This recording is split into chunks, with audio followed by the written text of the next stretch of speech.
Beginilah proses terbitnya dokumen pelaksanaan anggaran atau DPA pada sebuah badan atau dinas yang tidak terjadi secara tiba-tiba, melainkan melalui tahapan panjang yang dimulai dari perencanaan hingga penetapan anggaran.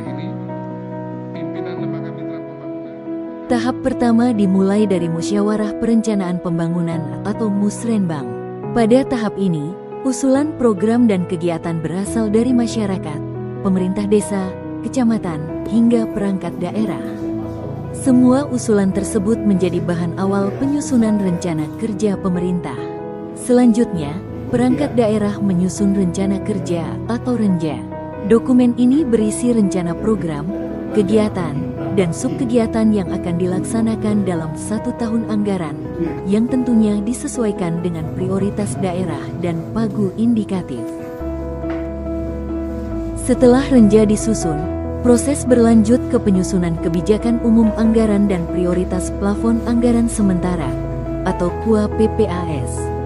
Dokumen ini disusun oleh tim anggaran pemerintah daerah dan dibahas bersama DPRD untuk menentukan arah kebijakan dan batas maksimal anggaran.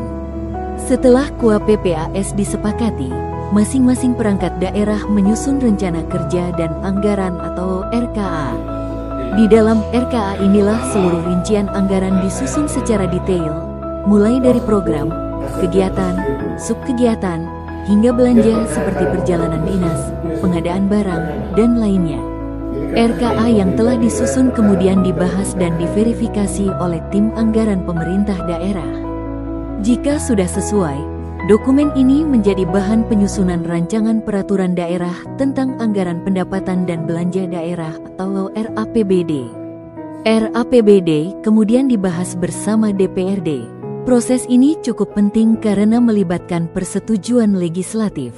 Setelah disepakati, RAPBD ditetapkan menjadi APBD melalui peraturan daerah. Setelah APBD ditetapkan, barulah perangkat daerah menyusun dokumen pelaksanaan anggaran atau DPA. DPA merupakan turunan langsung dari APBD yang berisi rincian anggaran yang siap dilaksanakan oleh masing-masing dinas atau badan. Untuk itu, seluruh proses ini membutuhkan fokus yang tinggi, melalui berbagai rapat dan penyesuaian anggaran yang berlangsung berbulan-bulan, demi menyusun anggaran untuk 1 tahun penuh. Dalam proses tersebut, tidak jarang harus menghadapi perdebatan yang alot di rapat-rapat Dewan Komisi, mengikuti pembahasan hingga larut malam bersama Dewan, bahkan berargumentasi dengan tim anggaran hanya untuk menentukan sebuah nilai anggaran yang tepat. Dari sini kita dapat memahami bahwa di balik setiap penggunaan anggaran, terdapat proses panjang yang hampir memakan waktu 1 tahun. Oleh karena itu, sudah sepatutnya setiap anggaran yang dipercayakan digunakan dengan penuh tanggung jawab, secara efektif, efisien, dan tepat sasaran, sehingga mampu memberikan manfaat nyata serta mendorong peningkatan pendapatan asli daerah.